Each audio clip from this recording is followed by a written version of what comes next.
Welcome to Prep Classes Academy. Today we'll be doing the third chapter of Sociological Foundation of Education, and the third chapter is Social Change in Education. So let us begin with the chapter. Social change and education. Social change refers to significant and lasting transformation in the structure, values, norms, and practices of a society. It may affect various aspects of life such as family, education, economy, politics, religion and social relationship. तो social change का मतलब क्या है? जब हमारे values में, norms में या फिर प्रैक्टिसेस में कुछ भी डिफरेंस आ जाता है और वो लॉन्ग लास्टिंग ट्रांसफॉर्मेशन होता है, that is social change. Characteristics क्या है? Continuous process. ये इसका मतलब ये नहीं है कि जैसे आप एक रिलीजन में कोई कल्चर या फिर कोई ट्रेडिशन फॉलो करते हो, कुछ दिनों के लिए वो चेंज हो गया, फिर बैक टू ट्रैक आ गया, तो that is not a social change. Social change वो है जो ऐसा चेंज हुआ है जो आगे पीढ़ी दर पीढ़ी वो कंटिन्यू करता गया. तो it's a continuous process. It's universal. पूरे वर्ल्ड में जहाँ भी आपके रिलीजन के लोग हैं वो सब उसी एक चेंज को अगर फॉलो कर रहे हैं, that is universal. Multi directional change जो होता है वो पॉजिटिव भी हो सकता है और नेगेटिव भी हो सकता है. So it can be multi directional. Speed varies. अब स्पीड लेकिन वैरी कर सकता है. कोई फास्ट रेवोल्यूशनरी होता है, कोई स्लो होता है. Result of multiple factors. और वो होता किस वजह से है? बहुत सारे फैक्टर्स, जैसे यहाँ पे लिखा है, economic, political, technological, cultural and educational influences.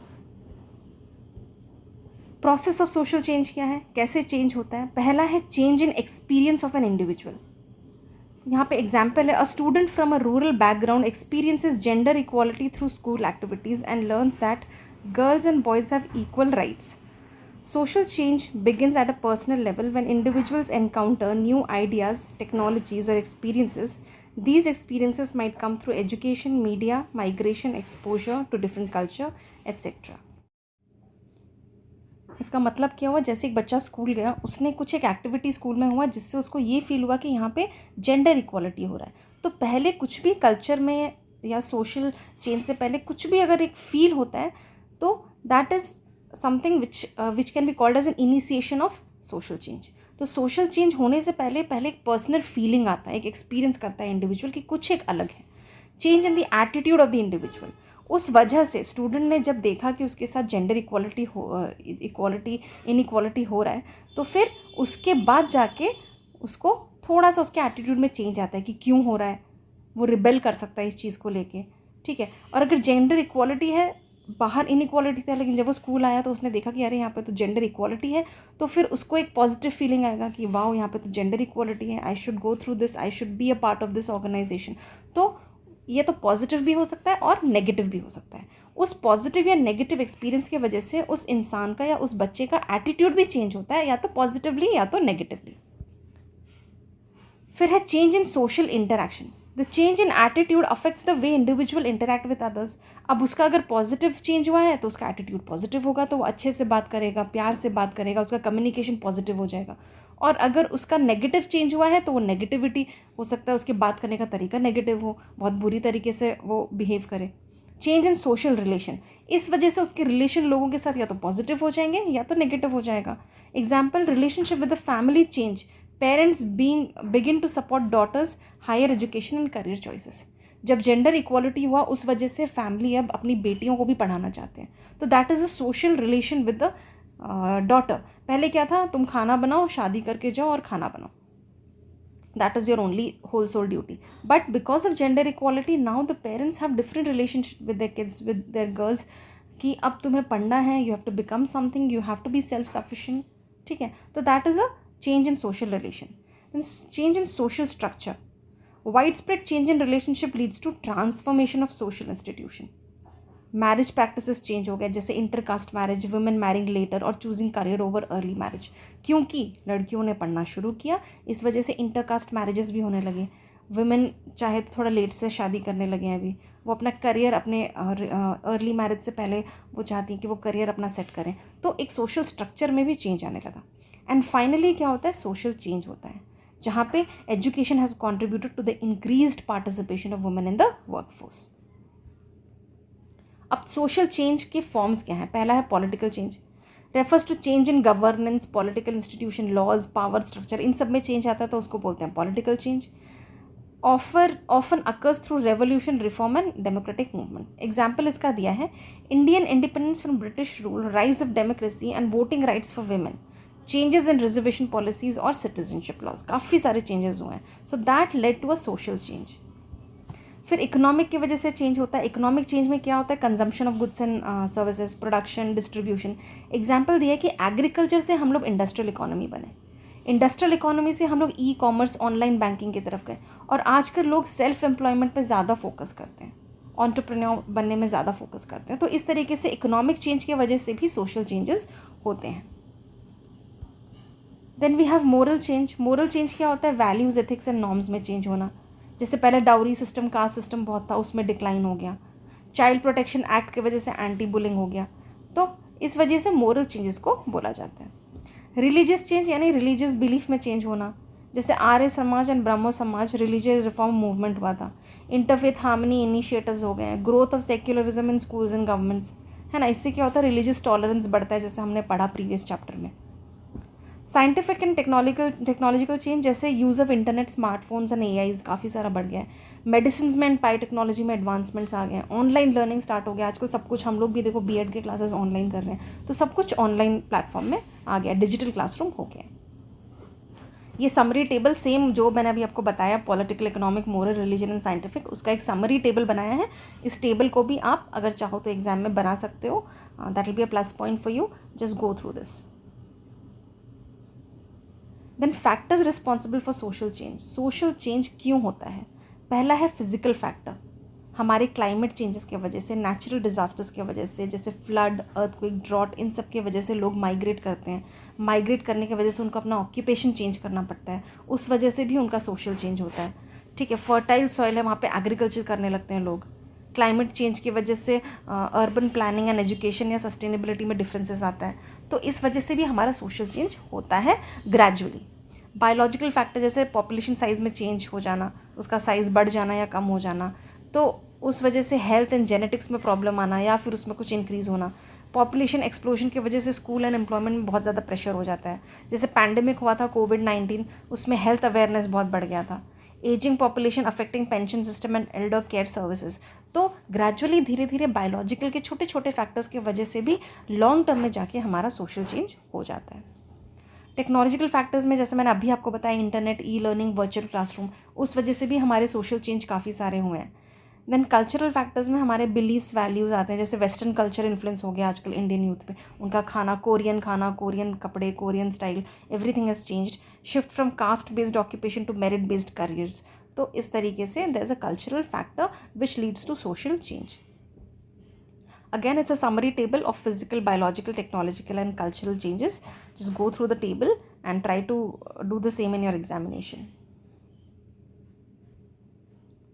Then we have modernization. Modernization क्या है?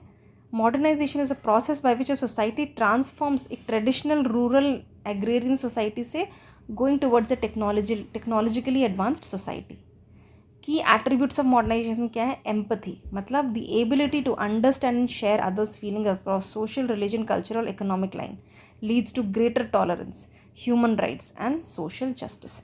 एम्पथी बढ़ता है कैसे? जब मॉडर्नाइजेशन हुआ तो लोगों का ग्रेटर टॉलरेंस और ज़्यादा बढ़ा। कितने सारे लोगों की कल्चर, ट्रेडिशन सब मिक्स होके आजकल हैं। इंक्लूसिव क्लासरूम है, मोरल एजुकेशन भी दिया जाता है, इस वजह से लोगों के अंदर एम्पथी बढ़ना। Mobility refers to social and geographical movement of individuals और ग्रुप। सोशल मोबिलिटी में और फिजिकल मोबिलिटी में डिफरेंस क्या है? Social mobility is moving between social classes and physical mobility is migration from education या जॉब, कहीं से भी माइग्रेट करना। Education enables upward mobility. Education upward mobility है, क्यों? क्योंकि वो पॉवर्टी को इरेडिकेट करने में हेल्प करता है। That is one of the example. High participation है अभी, people actively engage in politics, education, development programmes. पहले जितना नहीं था, आजकल उतने ज़्यादा एक्टिव हो गए हैं, वोटिंग अवेयरनेस हो गया है। इंटरेस्ट आर्टिकुलेशन, आजकल एक्सप्रेस करते हैं अपने नीड्स, डिमांड्स, ओपिनियंस, जो कि पहले नहीं थे। डिबेटिक हो गए हैं लोग, डिबेट करते हैं, ग्रुप डिस्कशन करते हैं, ब्रेन स्टॉर्मिंग करते हैं। That is interest articulation. Institutionalized political competition, मतलब existence of structured rule based political system हो गया। Teaching about election, democracy, rights and responsibilities. Faith in change, मतलब ग्रोथ इन माइंडसेट हो गया लोगों का। करिकुलम में रिफॉर्म आ गया है, टेक्नोलॉजी को अब वो एम्ब्रेस करते हैं, ठीक है, इनोवेशन की तरफ ग्रो कर रहे हैं।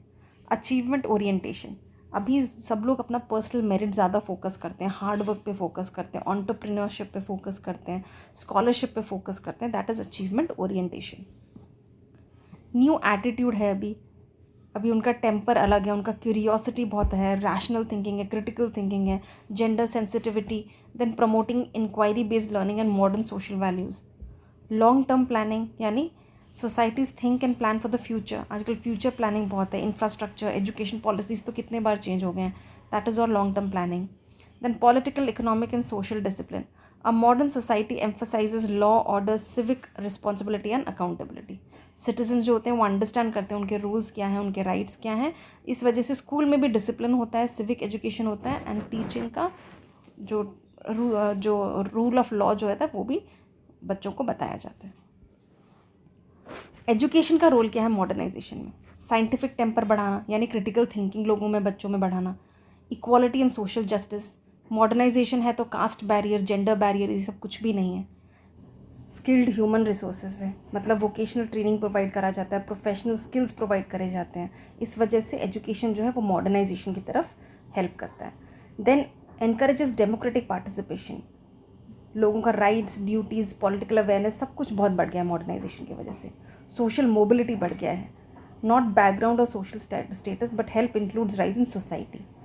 एटीट्यूड्स एंड वैल्यूज़ चेंज हो गए हैं, पहले बहुत ज़्यादा लोग ज़्यादा सोचते नहीं थे, ज़्यादा किसी चीज़ में इंटरफेयर नहीं करते थे, टॉलरेट नहीं करते थे, लेकिन आजकल लोग बहुत कूल हो गए हैं, टॉलरेंस उनके अंदर आ गया है, अचीवमेंट ओरिएंटेशन हो गया है उनके अंदर। इकोनॉमिक डेवलपमेंट में सपोर्ट करता है education. Then promotes gender empowerment, women को, गर्ल्स को इक्वल अपॉर्चुनिटी देना, टेक्नोलॉजी यूज़ करना, ग्लोबल अवेयरनेस लोगों के अंदर, sustainable development. Then strengthens institutions जैसे टीचिंग प्रोफेशन, इन सब में बहुत ज़्यादा मॉडर्नाइजेशन आना। Instil long term vision, education की वजह से फ्यूचर नीड्स क्या हैं हमारे, ग्लोबल चेंजेस क्या होने वाले हैं, किस तरीके से उसको अडेप्ट करना है, वो सब चीज़ें भी एजुकेशन हेल्प करता है, जिस वजह से मॉडर्नाइजेशन डायरेक्टली इनडायरेक्टली मॉडर्नाइजेशन की तरफ हम जा रहे हैं। Then we have social stratification. Social stratification refers to the division of society into different layers और strata. Strata मतलब different layers में divide करना। किस basis पर division होता है society का? Class, caste, income, occupation, education and power. Characteristics क्या है? Structured inequality है, मतलब it reflects systematic and pattern differences in access to resources and opportunities. ये हायरार्कियल होता है, हायरार्कियल मतलब स्टेटस होता है, हायर होता है, लोअर होता है, अलग अलग पोजीशंस होते हैं लोगों के स्टेटस, वेल्थ और पावर को लेके। ये यूनिवर्सल होता है, जैसे इंडिया में कास्ट इज़ यूनिवर्सल, यूएस में क्लास इज़ यूनिवर्सल। जनरेशनल होता है, यानी जो एक जनरेशन से दूसरे जनरेशन तक पास होता रहता है। क्राइटेरिया बेस्ड होता है, यानी इसमें मल्टीपल फैक्टर्स होते हैं, जैसे कास्ट हो गया, class, gender, race, education, occupation etcetera. Life change chances में बहुत ज़्यादा इन्फ्लुएंस करता है, जैसे आपको कितना एक्सेस मिलेगा एजुकेशन का, हेल्थ केयर का, एम्प्लॉयमेंट का या फिर पॉलिटिकल पावर का, वो डिपेंड करता है आप कौन से सोसाइटी से, कौन से कास्ट से, कौन से रिलीजन पे फॉलो करते हो, वो सब चीज़ें भी हमारे बहुत ज़्यादा फॉलो किया जाता है। लीड्स ऑफ सोशल डिस्टेंस, यानी different lifestyle, behaviour and opportunities जो होते हैं पीपल का, हर लोगों का अलग अलग होता है। नेक्स्ट है थ्योरीज ऑफ सोशल स्ट्रैटिफिकेशन। पहला है classical conservative theory. It is based on ancient and religious belief, especially the divine origin of social hierarchy. Stratification is seen as natural and inevitable, emphasized in Hindu caste system, medieval Europe's estate system. इसमें key belief क्या था? Inequality is God ordained. Everyone has a fixed social role. Mobility is limited or discouraged.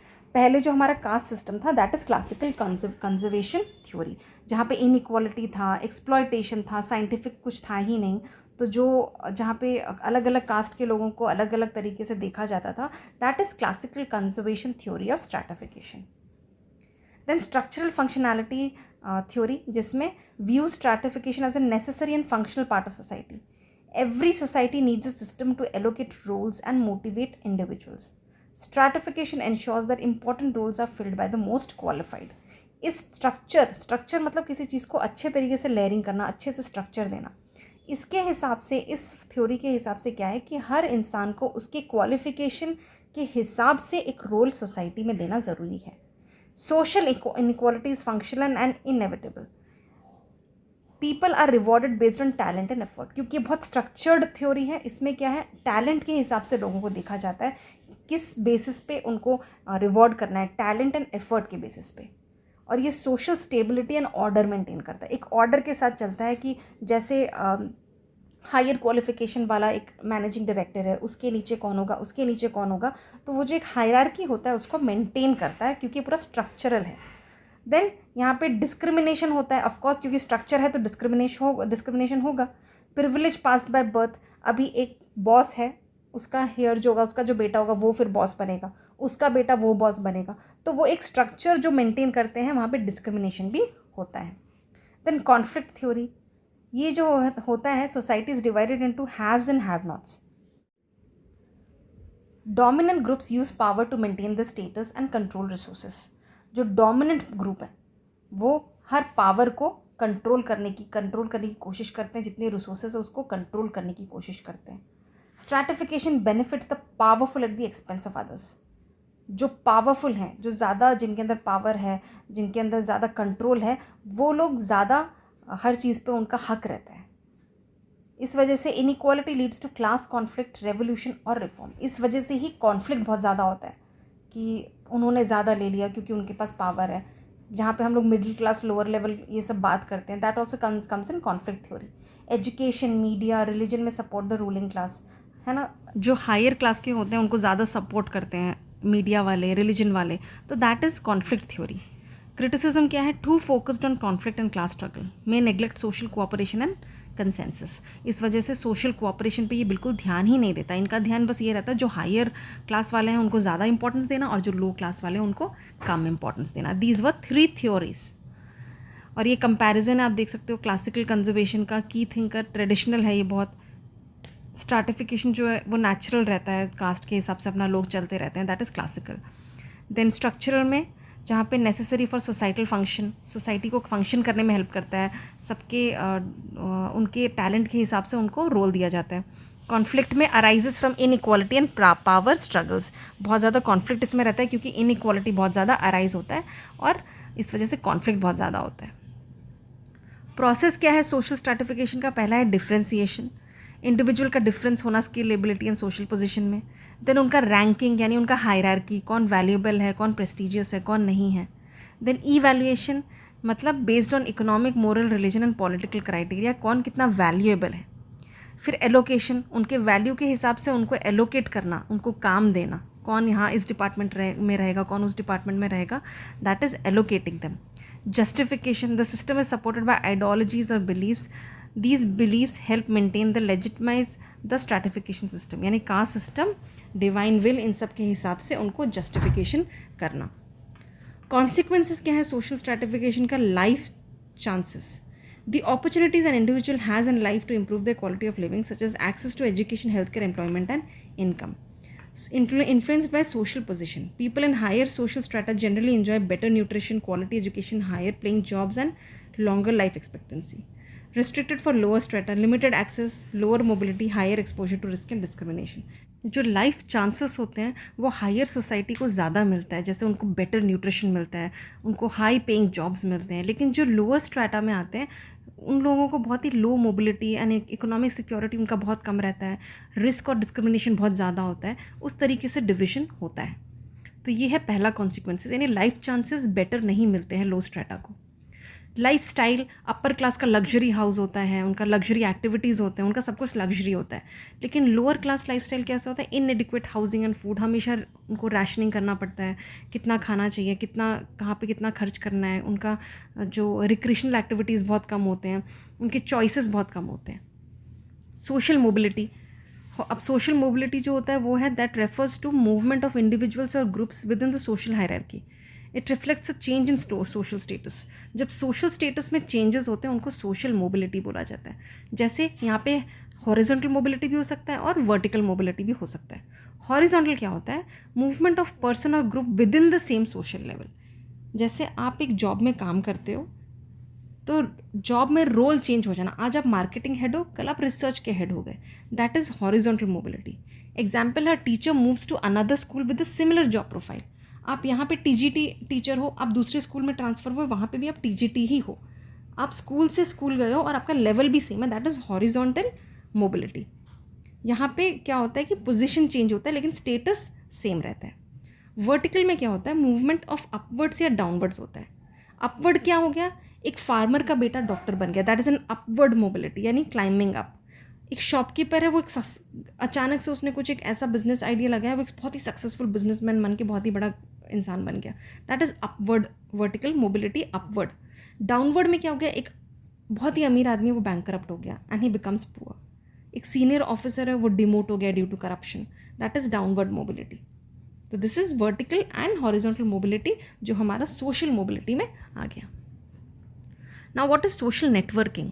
Social networking refers to use of digital platform जैसे Facebook, WhatsApp, Instagram वगैरह and real life social structures to create, build and maintain relationship maintain करने के लिए हम लोग जैसे Facebook use करते हैं, इंस्टाग्राम यूज़ करते हैं, स्नैपचैट यूज़ करते हैं, that is social networking. Implication, इसका पॉजिटिव इम्पैक्ट क्या है, कनेक्टिविटी बढ़ाता है। हम किसी से भी किसी कौन क्या कर रहा है हम लोग दूर से बैठ के देख सकते हैं, कौन फॉरेन में क्या कर रहा है, कौन दूसरे कंट्री में, स्टेट में क्या कर रहा है, हम सब कुछ कनेक्टेड में रहते हैं, एकदम कनेक्टेड रहते हैं। प्रमोट शेयर्ड वैल्यूज़ शेयर कर पाते हैं। Collective action, mobilise people for social causes हमें ऑनलाइन दिखती हैं, हम उसके लिए काम कर सकते हैं। सपोर्ट सिस्टम बढ़ता है, जैसे हम लोग वोटिंग सिस्टम ऑनलाइन होता है आजकल, तो that is also support system. Negative impact क्या है, इकोस चेम्बर्स, यानी can isolate people into like minded groups, reducing exposure to diversity. घर पे बैठे बैठे फ़ोन चलाते रहते हैं तो उनका जो सोसाइटी एक सोशल लिविंग था वो कम हो जाता है। स्प्रेड ऑफ मिस इन्फॉर्मेशन, कभी कभी फेक न्यूज़ होते हैं तो मिस इन्फॉर्मेशन होता है। साइबर बुलिंग होता है, हेट स्पीच होता है जिस वजह से लोग डिप्रेशन में चले जाते हैं। तो these are the negative impact. Implication for education के लिए पॉजिटिव कैसे हैं, पियर लर्निंग एंड कोलैबोरेशन है, ग्लोबल नॉलेज मिलता है बच्चों को, एजुकेशनल कंटेक्स्ट, उनको कितने सारे कंटेंट मिल जाते हैं world wide. Parental and community engagement रहता है, स्कूल के साथ कम्युनिटी, कम्युनिटी के साथ स्कूल, पेरेंट्स के साथ स्कूल, सब कनेक्टेड रह पाते हैं। प्रोफेशनल डेवलपमेंट होता है क्योंकि वेबिनार्स होते हैं, काफ़ी सारे ट्रेनिंग सेशंस ऑनलाइन होते हैं।